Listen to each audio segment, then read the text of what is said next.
hashtags up. Get your hashtags up because we're about to go back 10, 20, 30 years. Yes. Okay. I've seen 2 of these hurt 3 me each movies. So time. I'm hoping you've seen the 30-year-old one. I know of it in name only, sadly. So I'm hoping you've got me covered on this one. So it's a big name though, but we'll get to that. 10 years old. It's a funny one this week. The one that's 10 years old seems like it's 10, and the one that's 30 very much seems like it's 30. The one that's 20 made me go, WTF, how? But 10 years old, starring Johnny Depp and Armie Hammer, who we can't really talk about anymore, Lone Ranger. Oh gosh, oh gosh, oh gosh. Oh god! Oh, on my birthday, no less, July 3rd. Oh, disappointment. That's all I feel of that film. I'm not going to say I watched 101 episodes of The Lone Ranger as a TV show or what have you, but The Lone Ranger's always been kind of cool to me. Plus, I like the connection that he was like the great grand uncle or something to the Green Hornet, which also happened to be a disappointment. So the family legacy continued in the world of film. They were great TV. What's that? Sorry? I actually didn't know that connection. Fair play. Yeah, it's meant to be his great grand uncle. This goes back to your radio TV series, but they are connected. But yeah, TV shows. I love the Green Hornet. Then occasional episodes of The Lone Ranger. The film was a letdown, and it hurt me for many reasons. One, because I wanted to go in depth with The Lone Ranger. I thought this would be a good way to learn the arc, the entire story from beginning, and let's move on. And then the follow up, because Captain Hit and Miss definitely delivered a miss on this one. Johnny Depp, it just didn't hit. And I think what has happened with Johnny Depp, and Johnny Depp is such a great actor, but because of what he was able to do with Jack Sparrow, everyone believes that Johnny Depp now has to just be quirky in his role. Now, let's not talk about the cultural appropriation of Johnny Depp playing Tonto. Right. That's an entire different conversation in itself. That's there. But he just had to play quirky. When you know, Tonto, very much like Kato, is someone who was quite serious and knew the game. We just had this quirky character that just really put me off the film so much I can admit I've not finished the film. I just thought, this isn't for me. It's just not working. It just didn't hit the bat. And again, this Johnny Depp thing goes to him and Charlie in the Chocolate Factory. You know, everything just didn't hit right after. Sorry, I had something else completely in my head. It wouldn't even make sense in the lake. But after Pirates of the Caribbean, they just tried to cash in on something that wasn't to be cashed in that way. Use the man as the great actor that he is. They didn't do it. Yeah, I mean, I'm very much of your opinion. I mean, if you look at who's cast, or indeed what they're cast as, OMG, this movie has aged badly, because you've got one guy who's literally been eradicated from Hollywood for some choice human fetishes, should we say, and you've got another dude who is looking for a career revival after the Amber Heard trial, which everyone was like, oh, good, now he'll get his dues. That hasn't really happened. And this was definitely one of his many, many career faux pas, as you said, cultural misappropriation. It's like, Johnny, what were you thinking? Like, can I also just go back to last week? Sorry to cut you. This people is the difference between Robert Downey Jr. blackfacing for the entire part of the role because it meant something versus someone who is not meant to be in that role. Yeah. That's the difference. 100% correct. But yeah, 100% correct. Very, very well said. Good for you. And 20 years old age. This one just made me go, what the hell? But, oh, Jesus. 20 years old from a franchise that you and me both really like, at least the early entries. And this, I would say, was probably the last okay to good one. Terminator 3 Rise of the Machines is 20. Yeah. I mean, can I be honest? Terminator is a duology to me. this was the start of the end. It's not that it was a bad film. No, this was okay. This was It was okay. okay. But that's what it was. It was okay. You know, it's when we realized that the T-1000 is forever to be replicated in every other Terminator movie. It's yes, liquid metal is going to be a thing. Morphine is going to be a thing. It's just the way of it now. Like we've created something, we are not letting it go. And guess what? We're trying, but we can't up it.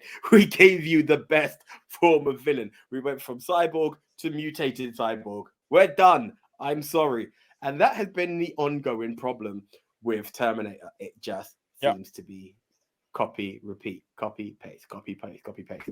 So was it a good film? It was very interesting to have a female be the lead villain. You know, it was something fresh. Like, ooh, and she owned it. I'm not saying she didn't. Christina Loken's cool. I like her. And then she went and worked with Uwe Boll. On many occasions. That's why I didn't even want to mention her name, because I didn't want to bring up the Uwe Boll stuff, because I can't be like, and after that she went on to great movies. No, it was Uwe Boll. So I was just like, went in the blood rain. Yeah. So it's like it was an average movie, but this is the problem. You've gone from a film, and I, you know, earlier said we can't just base it all on Rotten Tomatoes, but you've got one film that's rated 100% on Rotten Tomatoes, followed by possibly, arguably, Arnie's biggest film of all time. And then you've got this. You are really batting against two of the hardest films to follow up against. And you just could, it's not your fault. You can only be what you are. You are the Tokyo Drift of, of the series. You're like, agreed by some, but you're not great. So you be nice about Tokyo Drift. How dare you? No, but I'm saying it's the one that you can appreciate, but you know it's good. It's just not great, and that was the problem. And after that, they went from they're bad, just not terrible. It's terrible, just not the Pit. It's the Pit, but it's Genesis. You know, that's what happened with Terminator, and this was just the start of the decline. Can I ask how the hell you knew that the Terminator was 100% on Rotten Tomatoes? I just went and checked that up. I like the fact that you guessed me on it, like you second guessed me on that and fact checked it. I can't remember. Because I was shocked. I was like, really? Because my dude, believe it or not, okay, spoiler into movie Mount Rushmore territory, we have a selection of a show that has me having to research such information.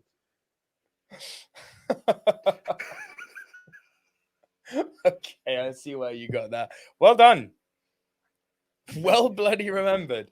All right, 30 years old, AJ. I'm hoping that I'm really hoping you've seen this one. I really hope so. If not, it's going to be a really short segment. God. But the name itself makes me go, yep, that feels 30. Because 30 is Weekend at Bernie's Part 2. Yes, you are so lucky. You are so lucky. Because, my dude, I have not seen Weekend at Bernie's 1, but I have seen Weekend at Bernie's 2. The floor is yours. Because I'm hearing you saying Weekend and the image is there.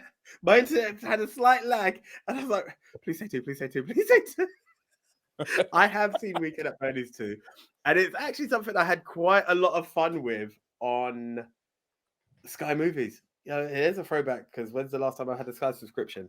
But it's something that I remember watching a bucket load of times with my sister. Like, it's the story of a man who's passed away. Now, this is a bit sketchy to me, and I don't know how it happened that he's lasted for 2 films.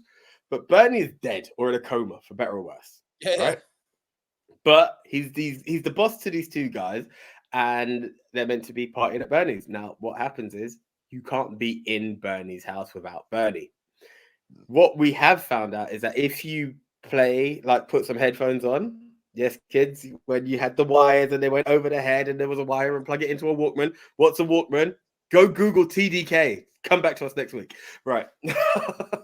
When you do that, Bernie kind of comes to life, and he's like a moving puppet, essentially. And that's what it is. It's just these guys trying to get away with a scam of partying at their boss's house while he's either dead or in a coma. And they've got certain ways of just making a puppet out of him. It sounds crazy as hell. So bad. I'm sketchy as hell because I've not. I've not seen it in forever. Trust me when I tell you, it's better than Tammy and the T-Rex. It is better than Tammy and the Like T-Rex. grading I on a had curve, fun with but Weekend at yeah, Bernie's sure. too. I know, but I'm saying when you talk about absolutely terrible stories, they are kind of on par. I'm just going with it. I've not had the opportunity of seeing Weekend at Bernie's 1. It's something I've always wanted to see because of the fun we had with Weekend at Bernie's 2. But again, it kind of sits in like Problem Child 2 territory with me, where I've had so much fun with Problem Child 2 when I was a bit disappointed by 1. And I think I've always been scared that Weekend at Bernie's 1 won't be as good as Weekend at Bernie's 2. I did have fun with it though. I did have good fun with Weekend at Bernie's 2. So I am kind of happy, and it's giving me a memory of like, I need to go back and try and find those. So thank you. But 30 years Only old. thing I'll add to Oh my everything you've just said. days.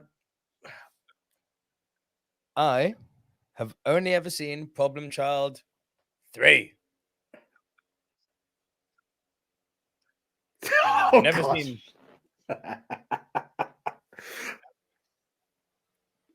Not good.